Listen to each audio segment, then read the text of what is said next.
At first glance, it seems like a total no-brainer. A constitutional amendment to ban a statewide property tax. I mean, who doesn't like a tax cut, right? It sounds like a permanent gift to homeowners. But what if that gift is actually a Trojan horse, designed to do something completely different? Let's unpack what's really going on here. So the promise being sold to voters is incredibly simple and honestly pretty appealing. This amendment wants to write a permanent ban on any state-level property tax right into the Tennessee Constitution.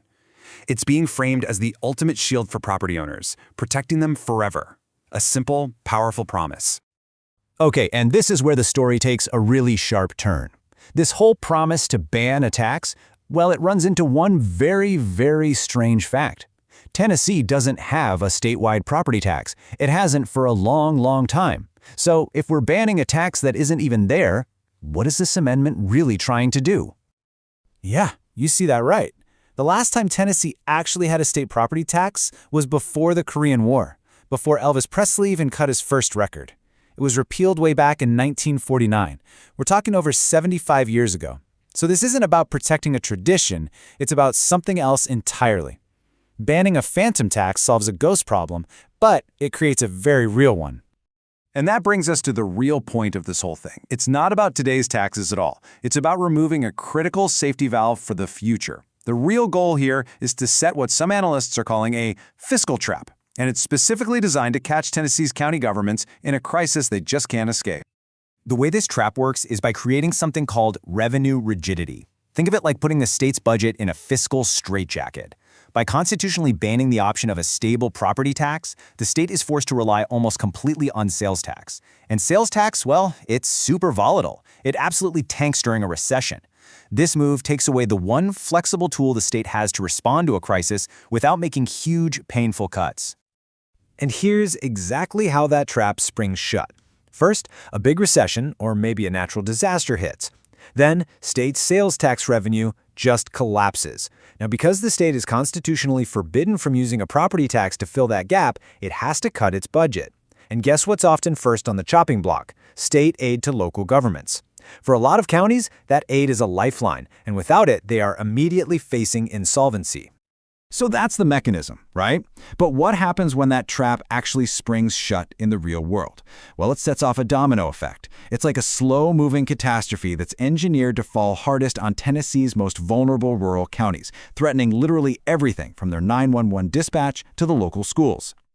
You have to understand, Tennessee is a patchwork of totally different fiscal realities. Wealthy suburban counties have these massive local property tax bases. If the state cuts their aid, they can absorb that shock. But rural counties, they are in a completely different boat. They have very low property values, tiny commercial sectors, and that makes them structurally dependent on the exact state funding this amendment puts in jeopardy. This slide just drives the point home. The numbers really show this massive gap.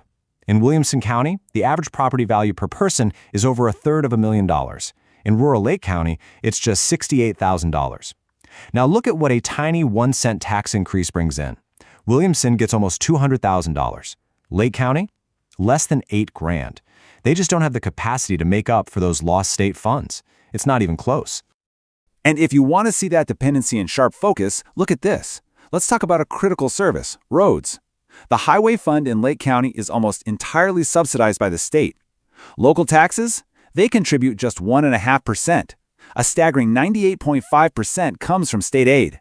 So when that money gets cut, which this amendment makes inevitable during a downturn, how do you pave roads, fix bridges, or keep emergency routes open? The simple answer is, you can't. All right, so if this amendment is setting up a crisis for rural counties without really offering a tax cut to anyone today, who's it for? Who actually benefits from engineering a system that's pretty much designed to fail? Let's follow the money. Well, there's a pretty powerful coalition pushing this. On one side, you have ideological think tanks and activist groups that are driving a starve the beast agenda to weaken government. On the other, you've got powerful commercial lobbies and corporate landowners who stand to benefit financially by permanently shielding their assets. And then, waiting in the wings, are private interests. Think equity firms and charter school networks, just ready to pick up the pieces, buying distressed public assets like hospitals, utilities, when counties are forced to sell them.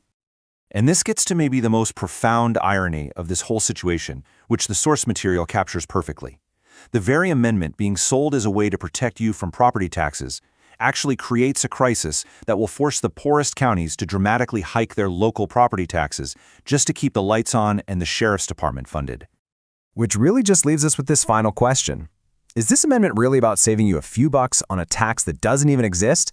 Or is it a sophisticated, long-term plan to financially break public institutions, shift power away from local communities, and open the door wide for privatization and corporate control? It looks like a gift, but you really have to ask yourself, what's actually inside?